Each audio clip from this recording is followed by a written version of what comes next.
찬송 드리심으로 9월 25일 저녁 기도회를 시작하겠습니다. 찬송가 407장 구주와 함께 나 죽었으니 찬송 부르시겠습니다.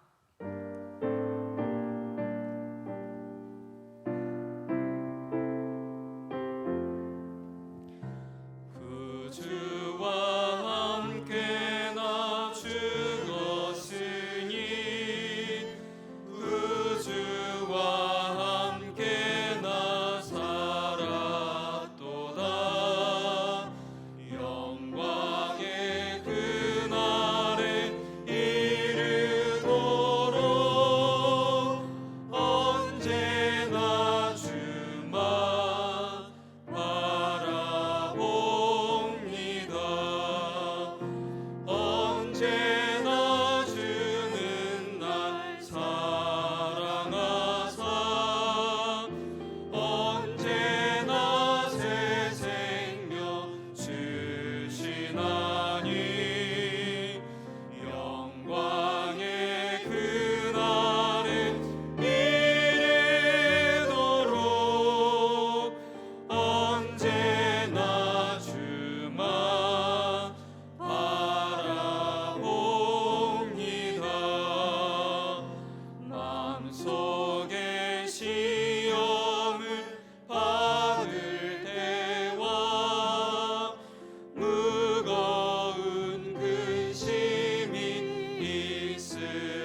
우리에게 주시는 말씀은 고린도전서 15장 29절부터 34절까지의 말씀입니다.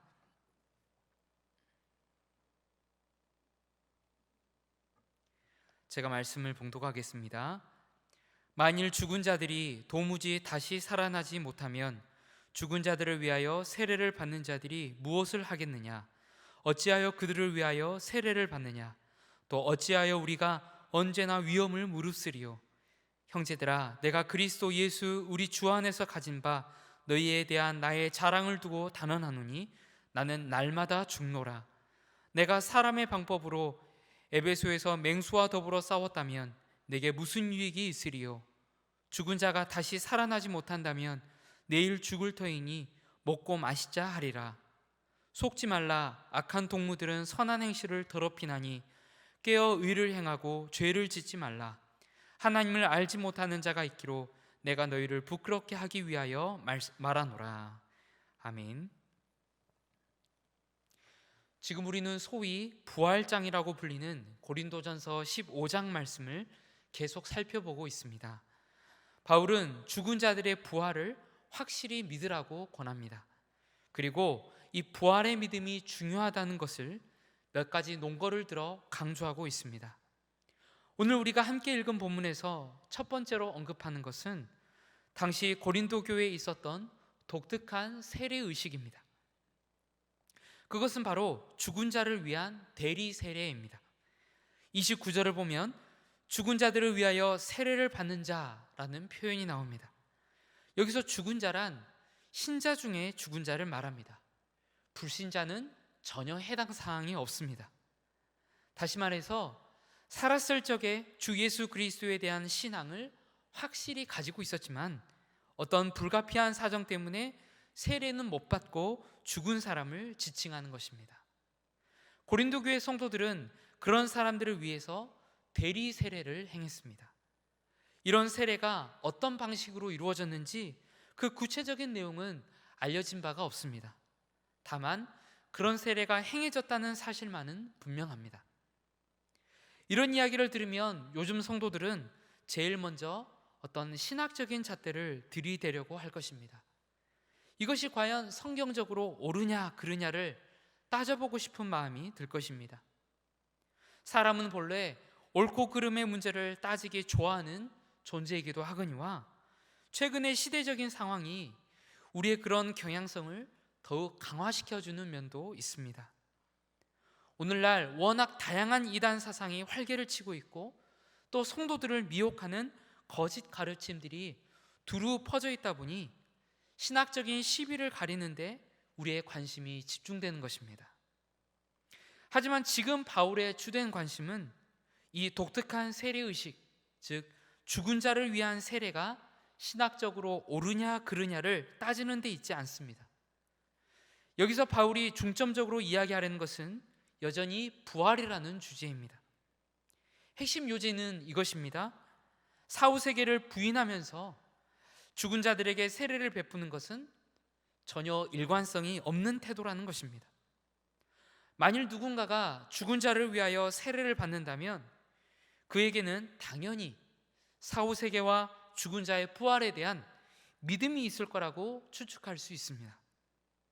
그런데 이상하게도 고린도 교인들 중에는 죽은 자의 부활을 믿지도 않으면서 죽은 자를 위한 세례는 받은 사람들이 있었던 것입니다.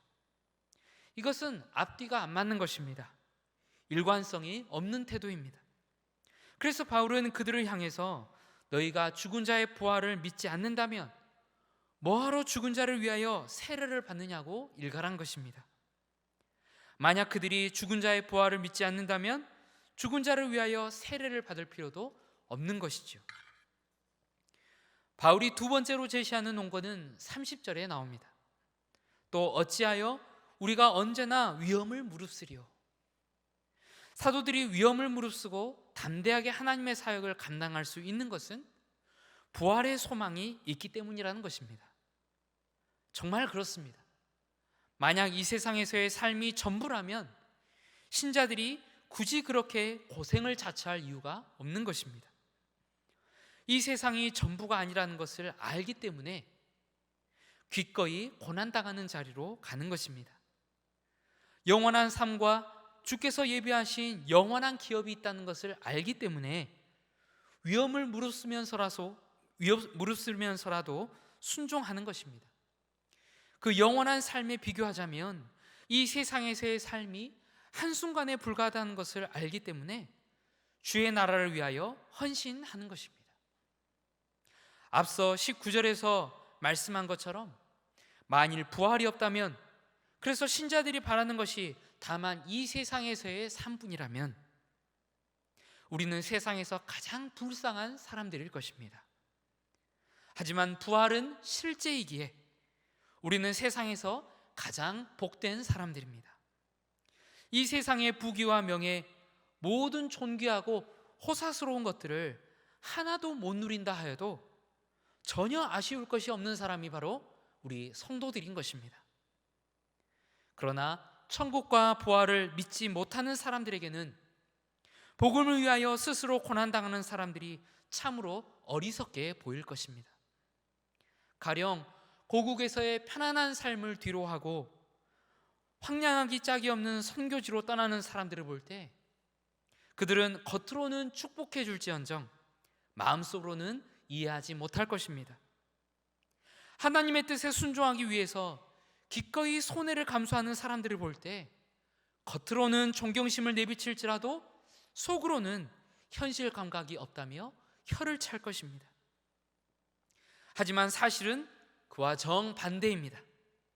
그렇게 고난과 위험을 무릅쓰면서까지 하나님 뜻에 순종하는 사람들이야말로 진정 지혜로운 사람들인 것입니다. 주님의 나라를 위하여 기꺼이 세상의 것들을 포기하는 사람이 진짜 현실 감각을 지닌 사람들입니다. 그들은 영혼을 바라보는 안목을 지녔습니다. 또 세상에 썩어질 현실 감각이 아닌 영원한 현실 감각을 지녔습니다. 그래서 그들은 일순간에 불과한 것들을 가지고 영원한 삶에 투자하는 것입니다. 그들은 자신이 잃을 것과 얻을 것에 대해서 정확한 계산을 마친 사람들입니다. 이 세상에서 잃는 것이 있으면 저 세상에서 취할 것이 있음을 아는 사람들입니다. 그래서 그러한 정확한 셈법을 따라 지혜로운 투자를 하는 것이죠. 위험을 무릅쓰는 순종과 하나님 나라에 대한 헌신은 곧 영혼을 위한 지혜로운 투자입니다. 반면 부활을 믿지 않는 사람들에게는 그런 순종과 헌신이 손해보는 장사로밖에 보이지 않습니다. 그래서 그냥 이 땅에서 먹고 마시고 즐기는 것을 최고의 가치로 여깁니다. 하나님의 심판을 두려워하지 않고 그저 자신의 육신의 정욕을 채우는 행위만 합니다. 가난하고 궁핍한 이웃을 일절 돌아보지 않으며 베푸는 사랑을 실천하지 않습니다. 오직 자신의 배를 불리면서 죄와 쾌락에 빠져 삽니다. 그러면서도 그들은 스스로를 지혜롭다 여길 것입니다.